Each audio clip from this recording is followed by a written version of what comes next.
ಇದ್ರೆ ನೆಮ್ಮದಿಯಾಗಿರ್ಬೇಕು. ಎಲ್ರಿಗೂ ನಮಸ್ತೆ. ನೀವು ನೋಡ್ತಾ ಇದ್ದೀರಾ ಫಿಲ್ಮಿ ಬೀಟ್ ಕನ್ನಡ. ನಾನು ತಸ್ಮಿಯಾ ಬೇಗಂ. ಡೆವಿಲ್ ಚಿತ್ರದ ಫಸ್ಟ್ ಸಾಂಗ್ ಇದ್ರೆ ನೆಮ್ಮದಿಯಾಗಿರ್ಬೇಕು ರಿಲೀಸ್ ಆಗಿದೆ. ಅಜನೀಶ್ ಲೋಕನಾಥ್ ಟ್ಯೂನ್ಗೆ ಅನಿರುದ್ಧ ಶಾಸ್ತ್ರಿ ಸಾಹಿತ್ಯ ಬರೆದಿದ್ದು ದೀಪಕ್ ಹಾಡಿದ್ದಾರೆ. ಬಿಂದಾಸ್ ಲುಕ್ ನಲ್ಲಿ ದರ್ಶನ್ ಸ್ಟೆಪ್ ಹಾಕಿ ಎಲ್ಲರನ್ನೂ ಕೂಡ ರಂಜಿಸಿದ್ದಾರೆ. ಸಂತು ಮಾಸ್ಟರ್ ಕೊರಿಯೋಗ್ರಫಿಯಲ್ಲಿ ಬಹಳ ಅದ್ಧೂರಿಯಾಗಿ ಸಾಂಗ್ ಶೂಟ್ ಮಾಡಿದ್ದಾರೆ. ಭಾರಿ ಸೆಟ್ ನಲ್ಲಿ ಒಂದಷ್ಟು ಡ್ಯಾನ್ಸರ್ಸ್ ದರ್ಶನ್ ಅವರ ಡೆವಿಲ್ ಸ್ಟೆಪ್ಗೆ ಸಾಥ್ ಕೊಟ್ಟಿದ್ದಾರೆ. ಬ್ಯಾಗಿ ಫಿಟ್ ಪ್ಯಾಂಟ್, ಕೆಂಪು ಬಣ್ಣದ ಜಾಕೆಟ್ ತೊಟ್ಟು ಸ್ಟೈಲಿಶ್ ಅವತಾರದಲ್ಲಿ ದರ್ಶನ್ ಅವರು ಮಿಂಚಿದ್ದಾರೆ. ಈಗಾಗಲೇ ಇದ್ರೆ ನೆಮ್ಮದಿಯಾಗಿರ್ಬೇಕು ಹುಕ್ ಸ್ಟೆಪ್ಸ್ ವೈರಲ್ ಆಗ್ತಾ ಇದೆ. ಕಿರುತೆರೆ ತಾರೆಯರು ಕೂಡ ರೀಲ್ಸ್ ಮಾಡಿ ವೈರಲ್ ಮಾಡ್ತಿದ್ದಾರೆ. ರಚಿತಾ ರಾಮ್, ಮೇಘಾ ಶೆಟ್ಟಿ ಸೇರಿದಂತೆ ಸ್ಯಾಂಡಲ್ವುಡ್ನ ತಾರೆಯರು ಈ ಸಾಂಗ್ ಲಿಂಕ್ ಶೇರ್ ಮಾಡಿ ಬೆಂಬಲ ಸೂಚಿಸ್ತಾ ಇದ್ದಾರೆ.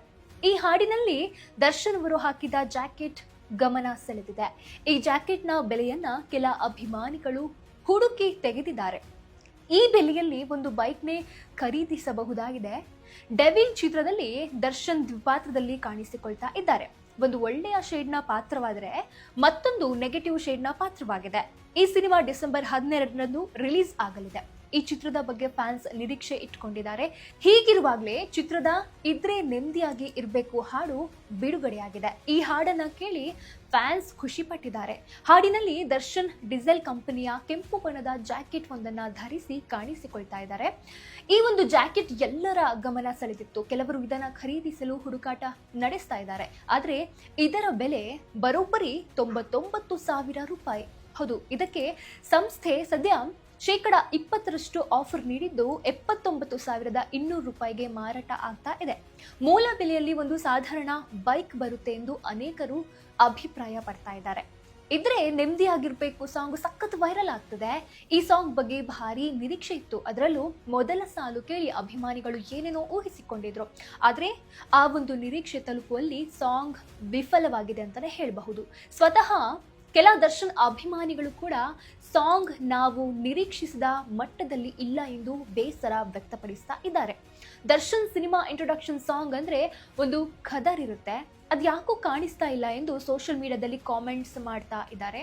ಅಭಿಮಾನಿಗಳ ಮೇಲಿನ ದರ್ಶನ್ ಪ್ರೀತಿ, ಭಾಷೆಯ ಮೇಲಿನ ಅವರ ಅಭಿಮಾನ ಇದೆಲ್ಲವನ್ನ ಸೇರಿಸಿ ಅನಿರುದ್ಧ ಶಾಸ್ತ್ರಿ ಸಾಹಿತ್ಯ ಬರೆದಿದ್ದಾರೆ. ಕೆಲ ಸಾಲುಗಳು ಅಭಿಮಾನಿಗಳಿಗೆ ಇಷ್ಟವಾಗಿದೆ ಕೂಡ. ದರ್ಶನ್ ಎಂಟ್ರಿ ಸಾಂಗ್ಗಳಿಗೆ ವಿ ನಾಗೇಂದ್ರ ಪ್ರಸಾದ್ ಸಾಹಿತ್ಯ ಬರೆದು ಗೆದ್ದಿದ್ದಾರೆ. ಅವರೇ ಈ ಹಾಡಿಗೂ ಸಾಹಿತ್ಯ ಬರೀಬೇಕಿತ್ತು ಎನ್ನುವುದು ಕೆಲವರ ಅಭಿಪ್ರಾಯ.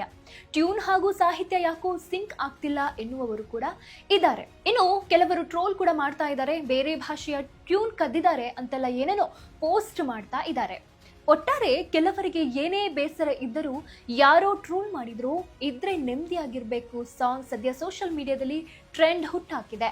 ಕೆಲವೇ ಗಂಟೆಗಳಲ್ಲಿ 1 ಕೋಟಿಗೂ ಅಧಿಕ ವ್ಯೂಸ್ ಸಾಧಿಸಿ ಸಾಂಗ್ ದಾಖಲೆ ಬರೆದಿದೆ. ಅಭಿಮಾನಿಗಳು ಅಷ್ಟರ ಮಟ್ಟಿಗೆ ತಮ್ಮ ಪ್ರೀತಿ ಅಭಿಮಾನ ತೋರಿಸ್ತಾ ಇದ್ದಾರೆ. ಪದೇ ಪದೇ ಸಾಂಗ್ ಕೇಳಿ ಎಂಜಾಯ್ ಮಾಡ್ತಾ ಇದ್ದಾರೆ. ಇನ್ನು ನೋಡ್ತಲೇ ವ್ಯೂಸ್, ಲೈಕ್ಸ್ ಹೆಚ್ಚಾಗ್ತಾ ಇದೆ. ರೇಣುಕಾಸ್ವಾಮಿ ಪ್ರಕರಣದಲ್ಲಿ ದರ್ಶನ್ ಸಂಕಷ್ಟಕ್ಕೆ ಸಿಲುಕಿದ್ದಾರೆ. ಜಾಮೀನು ರದ್ದಾಗಿ ಮತ್ತೆ ಜೈಲು ಸೇರಿದ್ದಾರೆ. ಆದರೂ ಅಭಿಮಾನಿಗಳು ಡೆವಿಲ್ ಚಿತ್ರಕ್ಕೆ ಬೆಂಬಲವಾಗಿ ನಿಂತಿದ್ದಾರೆ. ಕೇವಲ 24 ಗಂಟೆಗಳಲ್ಲಿ ಇದ್ರೆ ನೆಮ್ಮದಿಯಾಗಿರ್ಬೇಕು ಲಿರಿಕಲ್ ಸಾಂಗ್ 1,02,00,000 ವ್ಯೂಸ್ ಹಾಗೂ 4,80,000 ಲೈಕ್ಸ್ ಗಿಟ್ಟಿಸಿದೆ. ಇನ್ನು 48,000 ಕಾಮೆಂಟ್ಸ್, 2,29,000 ಶೇರ್ ಆಗಿದೆ. ಚಿತ್ರತಂಡವೇ ಈ ಬಗ್ಗೆ ಅಧಿಕೃತ ಮಾಹಿತಿ ನೀಡಿದ್ರು. ಇದು ಕನ್ನಡ ಚಿತ್ರರಂಗದಲ್ಲೇ ಹೊಸ ದಾಖಲೆ ಎನ್ನಲಾಗ್ತಾ ಇದೆ. ಲೈಕ್ಸ್ ವಿಚಾರದಲ್ಲಿ 2ನೇ ಸ್ಥಾನದಲ್ಲಿದೆ. ಹೌದು, KGF 2 ಚಿತ್ರದ ತೂಫಾನ್ ಸಾಂಗ್ 24 ಗಂಟೆಗಳಲ್ಲಿ 5,08,000 ಲೈಕ್ಸ್ ಗಿಟ್ಟಿಸಿತ್ತು. ಇದು ಕನ್ನಡದಲ್ಲಿ ಈವರೆಗಿನ ದಾಖಲೆ ಎನ್ನಲಾಗ್ತಾ ಇದೆ. ಸಾಂಗ್ ಬಗ್ಗೆ ಕೆಲವರು ಬೇಕಂತಲೇ ನೆಗೆಟಿವ್ ಮಾಡ್ತಾ ಇದ್ದಾರೆ. ಇದೆಲ್ಲ ಪೇಯ್ಡ್ ವ್ಯೂಸ್, ಲೈಕ್ಸ್ ಅಂತೆಲ್ಲ ಟ್ರೋಲ್ ಮಾಡುವ ಪ್ರಯತ್ನ ಮಾಡ್ತಾ ಇದ್ದಾರೆ. ಅಂತವರಿಗೆ ದರ್ಶನ್ ಅಭಿಮಾನಿಗಳು ಖಡಕ್ ತಿರುಗೇಟು ಕೊಡ್ತಾ ಇದ್ದಾರೆ. ಇನ್ನು ಡಿಸೆಂಬರ್ 12ಕ್ಕೆ ಡೆವಿಲ್ ಸಿನಿಮಾ ಬಿಡುಗಡೆ ಮಾಡುವುದಾಗಿ ಚಿತ್ರತಂಡ ಘೋಷಿಸಿದೆ. ಅಷ್ಟರಲ್ಲಿ ದರ್ಶನ್ ಸಂಕಷ್ಟದಿಂದ ಪಾರಾಗಿ ಜೈಲಿನಿಂದ ಬಿಡುಗಡೆ ಆಗ್ತಾರೆ ಎಂದು ಅಭಿಮಾನಿಗಳು ಕಾಯ್ತಾ ಇದ್ದಾರೆ.